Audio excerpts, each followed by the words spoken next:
Hello, food lovers from around the world. Welcome back.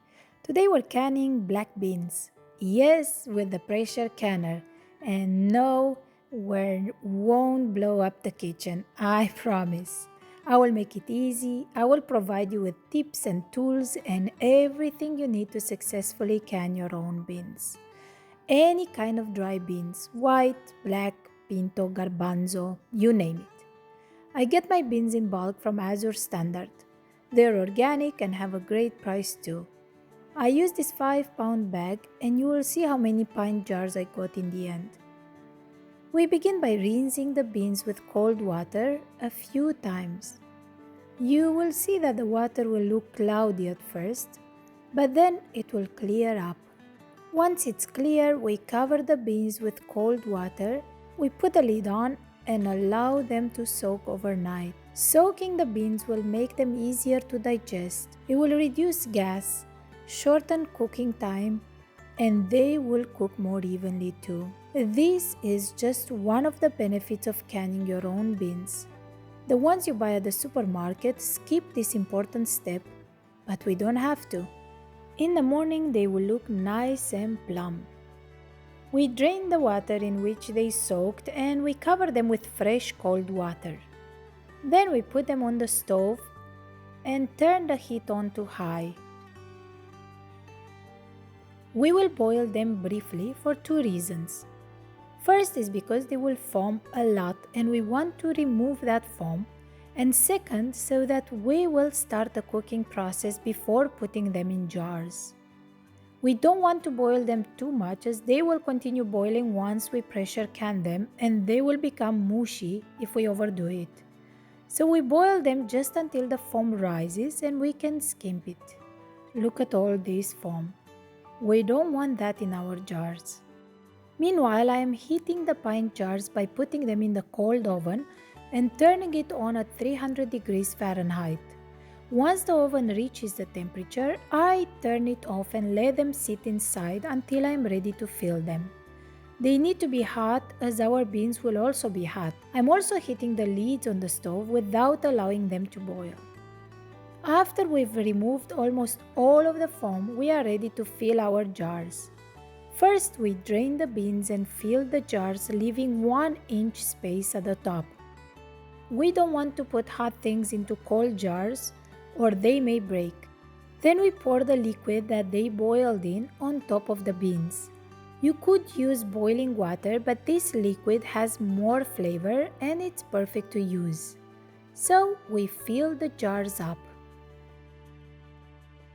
Lastly, we add half a teaspoon of salt per each jar. This is optional. If you want low sodium, add less or not at all. This is another benefit to canning your own beans. Now we wipe the rims with a paper towel so there is nothing left on them that would prevent sealing. We drain the water from the lids and put them on top.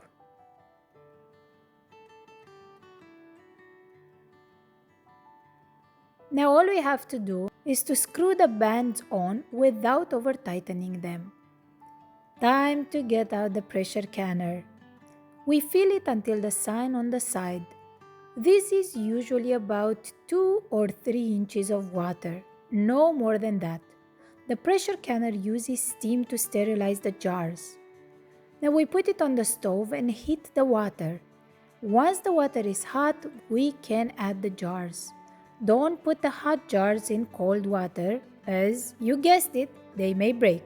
You can stack the jars like this and that will speed up the process. I got a total of 16 jars and I had one that didn't fit in anymore in the canner. I'll show you what I did with it a little later. Now I put the lid on and turn the heat to high. In the beginning I promised you tools. Here it is. This is an app that makes the process very easy step by step. It's called Canning Timer, but it's more than that. First, we choose what we will can, in our case, vegetables. Next, we pick beans, our jar size, which is pint, hot pack, and what gouge type we have. In my case, weighted gouge. The elevation we live in, and a summary of everything. Now a checklist, which we've already completed. Then this 10-minute timer comes on and tells us to start it only when we see a steady stream of steam coming through this little hole. You can check with your hand, but don't put it low or you'll get a bad burn. Here is what I did with the extra jar. Emptied it into a small pot and continued boiling it until the beans turned soft. Then they were ready to eat or store in the fridge for a few days. The steam started coming out steadily, so I turned the timer on. When the 10 minutes are up, the app alerts us and tells us to put the weight on and wait until the pressure goes up to 10 to turn the timer on. Don't forget, if you like this video, it's very helpful if you subscribe, hit the like button and share it with your friends. See, it's getting there, almost 10. When we see the weight dancing, we're good to go. Like this. The sterilization process will take an hour and 15 minutes.